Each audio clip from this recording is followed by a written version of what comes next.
सौभाग्यशाली गुरुमुखों श्री आनंद शांति कुंज से श्री प्रेमी महात्मा जी का सत्संग। आइए हम सब गुरुमुख जन प्रेम पूर्वक बैठकर पूज्य प्रेमी महात्मा जी का सत्संग सुनते हैं। श्री आनंद शांति कुंज के दिव्य सिंहासन में विराजमान नयनाभिराम प्राणधन हृदय सम्राट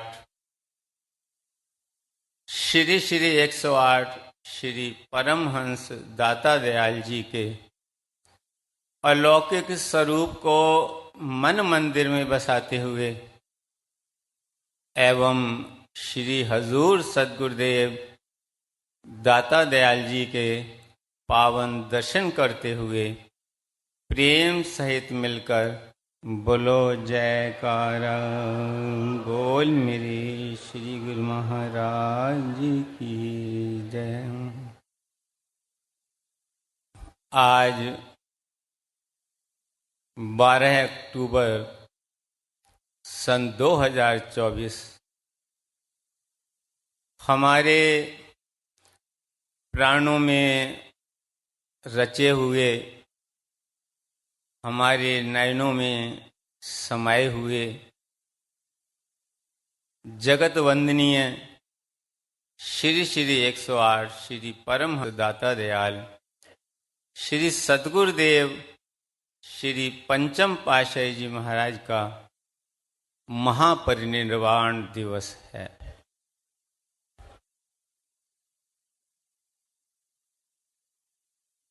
हम सब गुरुमुख जन श्री हजूर सतगुरु दाता दयाल जी के पावन सानिध्य में अपने इष्टदेव महाप्रभु की मधुर स्मृतियों को संजोए हुए भाव भरी श्रद्धांजलि अर्पित करने के लिए श्री आनंद शांति कुंज श्री अनंतपुर धाम अपने इष्टदेव सतगुरु के चरण कमलों में एकत्रित हुए हैं।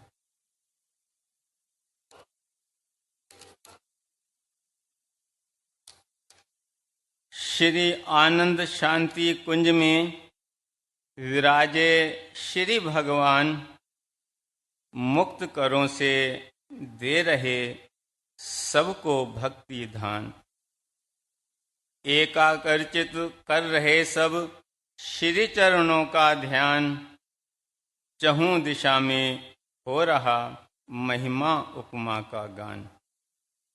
श्री आनंदपुर दरबार की चौकुंठी में बढ़ाई शान, देश विदेश में करवा दिए श्री मंदिरों का निर्माण।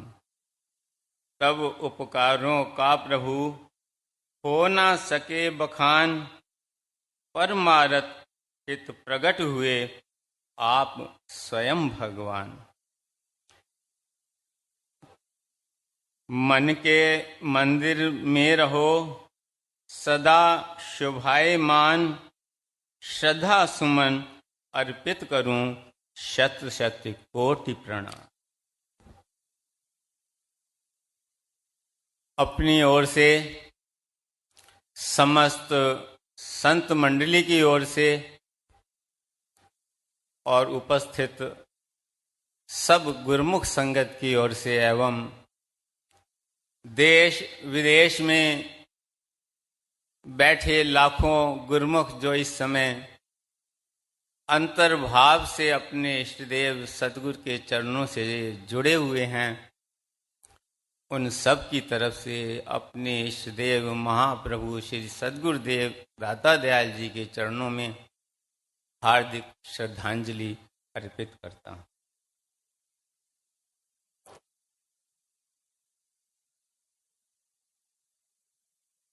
महापुरुष जीव कल्याण के लिए ही इस संसार में प्रकट होते हैं।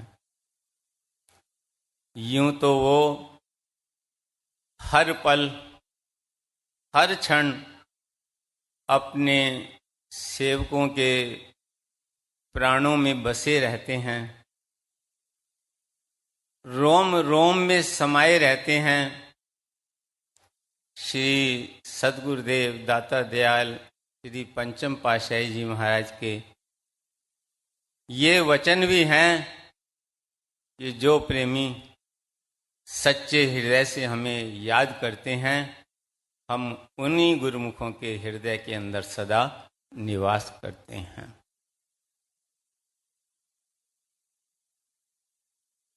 लेकिन जब हजारों प्रेमी एक ही भाव से एक ही स्थान पर एकत्र होकर के अपने इष्ट देव का स्मरण करते हैं, तो स्वयं भगवान वर्णन करते हैं कि मंदिर में तो मैं मूर्त के रूप में विराजमान रहता हूं, लेकिन जहां एक स्थान पर एक भाव से हजारों प्रेमी एकत्र होकर मेरा स्मरण करते हैं, मैं वहां साक्षात विराजमान रहता हूं।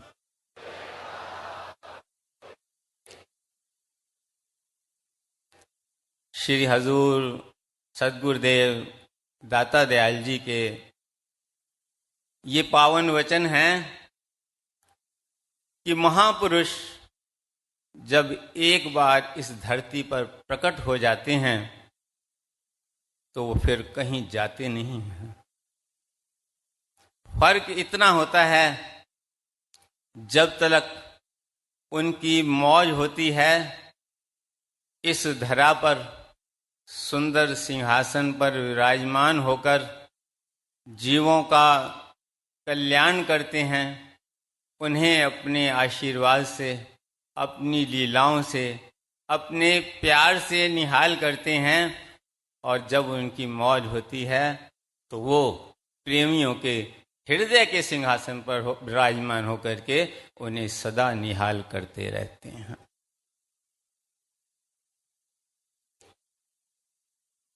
एक बार श्री हजूर सद्गुरुदेव महाराज जी ने फरमाया, सामने श्री परमहंस दयाल जी की श्री मूर्ति विराजमान थी, तो फरमाया कि ये कभी मत समझना कि श्री परमहंस दयाल जी मूर्त के रूप में विराजमान हैं। वो मूर्त के रूप में विराजमान रहकर भी अपने प्रेमियों पर, अपने भक्तों पर साक्षात आशीर्वाद बरसा रहे हैं, साक्षात अपनी कृपा का हाथ आशीर्वाद बरसा रहे हैं।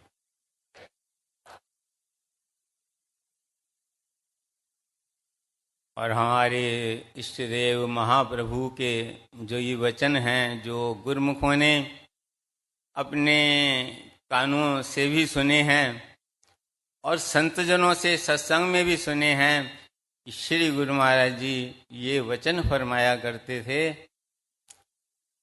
कि हमारे प्रेमी सदा हमारे पास हैं और हम सदा अपने प्रेमियों के साथ हैं।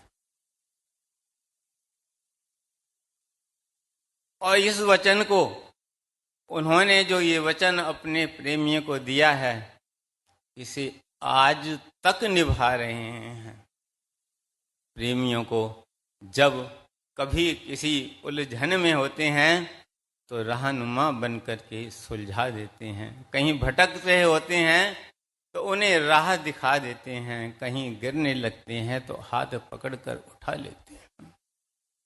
एक बार श्री सद्गुरुदेव महाराज जी से प्रेमी ने, किसी ने विनती की कि गुरु महाराज जी आप 2 कर कमल उठा करके आशीर्वाद देते हैं, तो श्री गुरु महाराज जी ने फरमाया ये इसलिए कि एक हाथ से हम इस लोक में आपके साथ हैं, दूसरे हाथ से परलोक में भी आपके साथ हैं।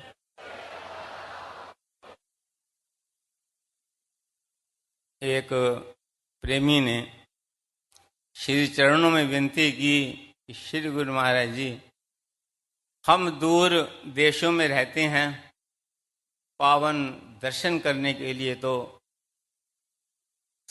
बार बार नहीं आ पाते, लेकिन आप सदा हमें अंग संग रहने का एहसास कराते रहते हैं। छोटे छोटे मिराकल्स के रूप में जहाँ जहाँ भी कहीं मुश्किल होती है, आप वहाँ ऐसी सहायता करने आ जाते हैं, हम स्वयं आश्चर्य, आप अपनी अनुभूति कराए जाते हैं।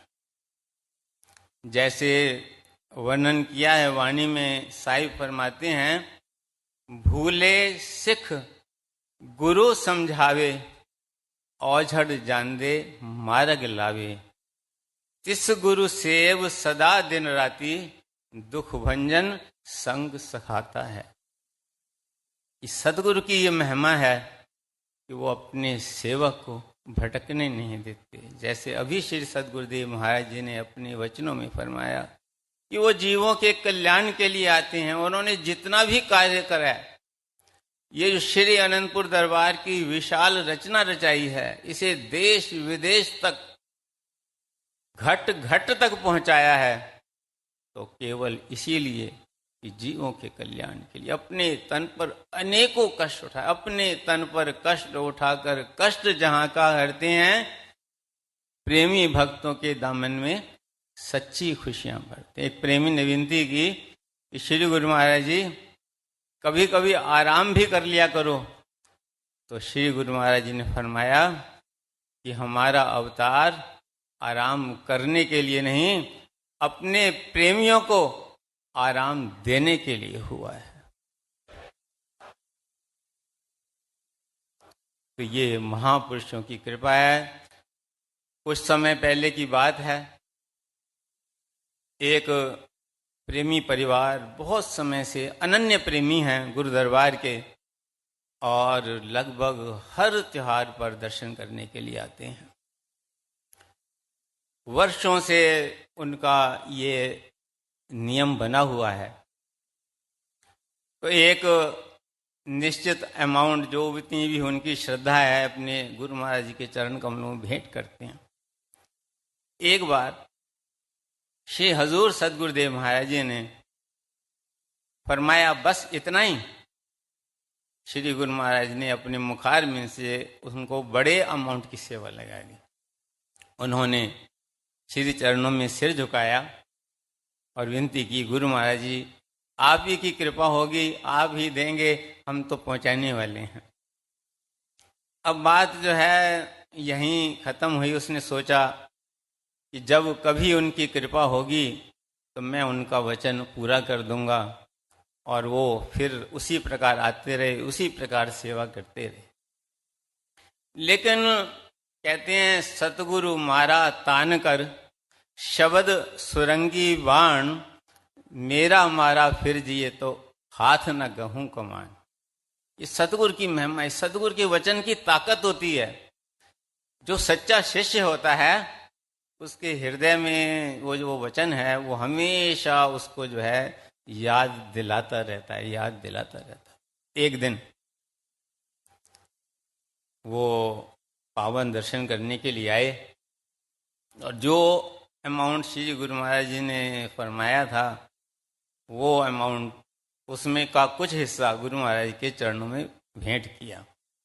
फिर विनती की कि श्री गुरु महाराज जी, मैं तो दिल हार के बैठ गया था। मैंने कहा कि जब कभी होगी कृपा, जब इतना मेरे पास होगा तो मैं गुरु महाराज जी को दे दूंगा। लेकिन आपका जो वचन है वो मेरे दिल में हर वक्त जो है, जब भी ध्यान पे बैठता था तो मेरे को जो है वो करता रहता। तो मैं यही सोचता था, इस उलझन में था कि कैसे गुरु महाराज का वचन पूरा करूं। तो एक दिन श्री परमहंस दाता दयाल जी, श्री पंचम पातशाही जी ध्यान में प्रकट हो गए और फरमाया, प्रेमी, भागों से गुरु दरबार की सेवा मिली है भाई, एक बार में नहीं कर सकता, थोड़ी थोड़ी तो करके पूरा कर सकता है। तो श्री गुरु महाराज ने उसे आशीर्वाद दिया। तो इस प्रकार महापुरुष जो है रास्ता दिखलाते हैं। जैसे श्री हजूर सदगुरुदेव महाराज जी हमें जो है वचन सुनाते हैं श्री परमहंस दयाल जी का, कि हर सेवक को 24 घंटे में 2 घंटे भजन करने हैं। अब वो जानते हैं, हम जीवों की अवस्था को जानते हैं कि 2 घंटे जो है बैठना हर मनुष्य का जो के बस का नहीं है। तो उन्होंने साथ रास्ता भी बता दिया कि आप कैसे गुरु के वचन को पूरा कर सकते हैं कि 2 बार में करो, 3 बार में करो, 4 बार में करो, 5 बार में करो, लेकिन आपको ध्यान रहना चाहिए कि मुझे जो है गुरु की आज्ञा हुई है तो उसे पूरा करना है। तो इस प्रकार सदगुरु जो है अपने सेवक की पल पल संभाल करते हैं। कहते हैं ना, अपने सेवक की आपे राखे, आपे नाम जपावे, जहां जहां किरत पड़े सेवक की तहां तहां उठता। कल इवनिंग सत्संग में आपने एक लीला का वर्णन सुना था कि झेलम एक्सप्रेस का परमानेंट स्टॉपेज जो है उर्ली कंचन स्टेशन पे करने के लिए। तो जब ये लीला सुनाई जा रही थी तो एक लीला जो मेरे बिल्कुल आंखों के सामने हुई, वो उस समय चलचित्र के सामने वो दृश्य सामने आ गया। हुआ ये था कि श्री परमहंस अद्वैत मंदिर के उद्घाटन होने के बाद की बात है। जो श्री प्रयागधाम का मेन एंट्रेंस है, उसके बाहर जो जगह है वो अपनी नहीं थी, बिल्कुल राकड़ धरती पड़ी हुई थी। श्री गुरु महाराज जी श्री अनंतपुर में विराजमान थे। श्री प्रयागधाम से 2 प्रबंधक जन आए और उन्होंने गुरु महाराज जी के चरणों में विनती की, श्री गुरु महाराज जी, वहाँ जो हमारे दीवार के साथ की धरती है वो सरकारी धरती है और गवर्नमेंट ने एक बहुत बड़ी फैक्ट्री का प्रोजेक्ट वहाँ पर जो है मंजूरी दे दी है। वहाँ पर महाराष्ट्र में गन्ने की मिल हैं बहुत, तो गन्ने की मिल की जो मशीन है उनके जो पार्ट्स बनते हैं वो पार्ट्स बनाने की फैक्ट्री वहाँ लगनी थी। और उन्होंने विनती की गुरु महाराज जी, उन्होंने बतलाया है कि यहाँ पर जहाँ आपका गेट है इस जगह पर इतना ऊंचा शेड बनेगा कि आपका मंदिर भी नजर नहीं आएगा। तो हमने उनको कहा भी हमारा गेट रास्ता कैसे आप बंद कर सकते हो? तो उन्होंने बोला भी आपकी तो चारों तरफ सड़क है, किसी तरफ भी आप रास्ता निकाल लो, बाकी रोड बना के देना गवर्नमेंट का काम है। तो वहाँ अनंतपुर के प्रबंधक भी सम्मिलित हुए, तो सबका ये एक मंत्रणा हुई आपस में कि महाराष्ट्र गवर्नमेंट से संपर्क किया जाए, उनसे अप्रोच की जाए। तो वहाँ पर अप्रोच की गई, लेकिन उन्होंने जो है हमारी एप्लीकेशन को रिजेक्ट कर दिया। उसके बाद फिर कुछ प्रेमियों ने विनती की, गुरु महाराज जी इंडिया गवर्नमेंट को, प्राइम मिनिस्टर तक हम जो है अप्रोच कर सकते हैं, वहाँ से अगर ऑर्डर हो जाएगा तो ये सब चेंज हो जाएगा प्रोग्राम। तो गुरुमुखों ने जो है हिम्मत करके जो है प्राइम मिनिस्टर तक जो है पहुँच की, लेकिन वहाँ से भी एप्लीकेशन रिजेक्ट हो। जब प्रेमी निराश होकर के श्री गुरु महाराज जी के चरण कमलों में आए और विनती की, तो श्री गुरु महाराज जी ने मुस्कुराते हुए फरमाया, हमारे श्री सद्गुरुदेव दाता दयाल जी श्री तृतीय पातशाह जी महाराज के ये वचन हैं, जहाँ दुनिया की शक्तियाँ रिजेक्ट कर देती हैं, वहाँ श्री परमहंस दयाल जी के दरबार में वो एक्सेप्ट हो जाती हैं। इसलिए तुम चिंता मत करो, इस धरती को, श्री प्रयागधाम की धरती को स्वयं परमहंस दयाल जी ने सेलेक्ट किया है। श्री सद्गुरुदेव दाता दयाल जी श्री तृतीय पातशाह जी महाराज ने वहाँ तो सचखंड जैसा तीर्थ का नक्शा बनाया है, तो इसलिए वहाँ पर कुछ नहीं हो सकता। आप अब आगे की आगे लीला देख के जाओ। थोड़े टाइम के बाद श्री गुरु महाराज जी श्री प्रयागधाम कृपा, अब रोज के रोज वहाँ पर नई नई न्यूज़ आती थी, वे आज जो है वो लोग आए थे और वहाँ पर निशान लगा गए हैं। रोज विनती होती थी, गुरु महाराज जी मुस्कुरा करके आशीर्वाद दे देते थे। फिर एक दिन जो है आया, आज तो भूमि पूजन हो गया है, नारियल फूट गया है और वहाँ जो है टेंडर भी जो है पास हो गया है, अब जल्दी काम शुरू होगा। श्री गुरु महाराज जी ने फरमाया कि श्री चौथी पातशाही गुरु महाराज जी फरमाते थे कि अगर एक रात का भी टाइम है ना तो भी नतीजा बदल जाता है, इसलिए तुम चिंता मत करो, क्योंकि ये तो श्री परम दयाल जी का अपना काम है, हमारा काम थोड़ी है। अब जो है वहां पर जिस चीफ इंजीनियर ने वहां पर ये प्रोजेक्ट शुरू करना था, वो धरती का निरीक्षण करने आया। उसने मंदिर जी का गुम्बज देखा, आश्रम देखा, तो उसने अंदर आने की इच्छा धारण की, तो उसे बड़े आदर से लेके गए। जब वो श्री परमहंस अद्वैत मंदिर में पहुंचा और मंदिर में मत्था टेकने लगा, तो श्री गुरु महाराज जी तीसरी पातशाही श्री गुरु महाराज जी की मूर्ति के सामने खड़ा हो, दर्शन करता ही रहा, करता ही रहा, करता ही रहा।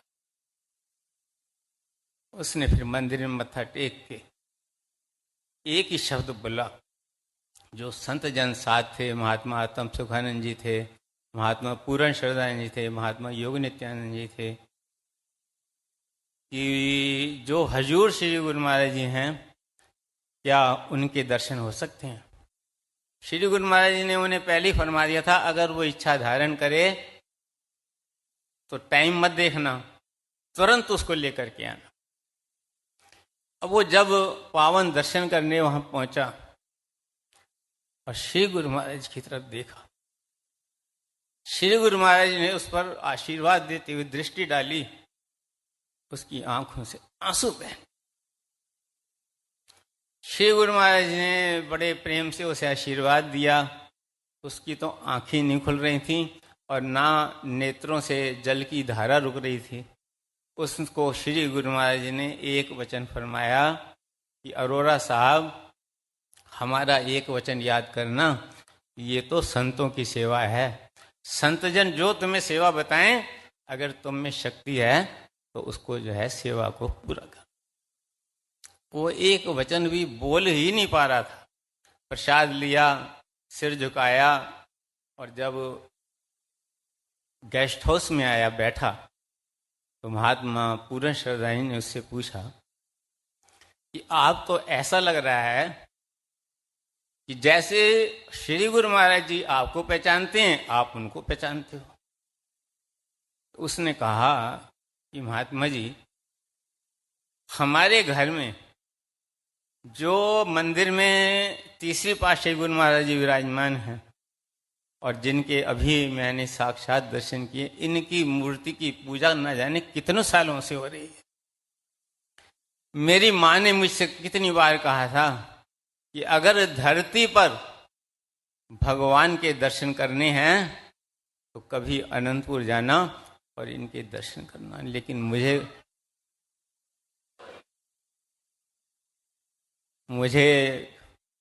मौका नहीं मिला। हमारे घर दो संतजन भी आते हैं, लेडीज, भाई जी, उनका नाम भी बतलाया, भाई भक्ति प्रेमानंद, भक्ति शांतानंद, और मेरी माँ ने उनसे नाम लिया है। हमारा बहुत परिवार मानता है दरबार को। तो उन्होंने कहा जो गुरु महाराज ने वचन किए हैं तो वो पूरे भी वही करें। वो पुनः अपने ऑफिस चला गया।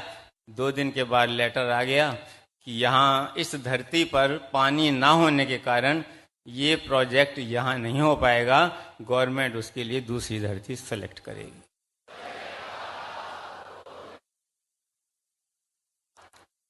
तो वही हुआ। जो कुछ दुनिया से रिजेक्ट होता है, परमहंस दयाल जी उसे एक्सेप्ट कर लेते हैं। तभी तो कहा है, दरबार में सतगुरु प्यारे के दुख दर्द मिटाए जाते हैं, हर गम के मारे जीव यहाँ सीने से लगाए जाते हैं। तभी तो प्रेमी वर्णन करते हैं, उनकी इतनी कृपा है अपने सेवकों पर कि एक झलक पाने को जब होते हैं विकल नयन, कभी स्वप्न में कभी ध्यान में दे देते हो दर्शन। प्रेम भरी यादों से जब हो जाती आंखें नम, देते हो एहसास तभी हम हैं सदा अंग संग। अतुल्य प्रेम का सतगुरु प्यारे, कैसे करूं वर्णन, शत शत कोटि नमन चरणों में शत शत कोटि नमन। महापुरुषों के जो हम पर उपकार हैं, अभी श्री सद्गुरुदेव महाराज जी ने फरमाया जितनी भी रचना आप देख रहे हैं श्री अनंतपुर दरबार की, ये सब उनकी ही कृपा से हुई है। और आप भी जो आज गुरु के चरणों तक पहुँचे हैं, इस समागम में सम्मिलित हुए हैं, उनके पवित्र आशीर्वाद के पात्र बन रहे हैं, उनकी प्रसन्नता के पात्र बन रहे हैं, ये भी उनकी ही कृपा का प्रताप है। तभी तो कहते हैं लाखों ही लोग हैं दुनिया में, कहाँ तुम पर सब पहुंच पाते हैं, जिन पर नजरे रहमत हो तेरी वही दर्शन को तेरे आते हैं।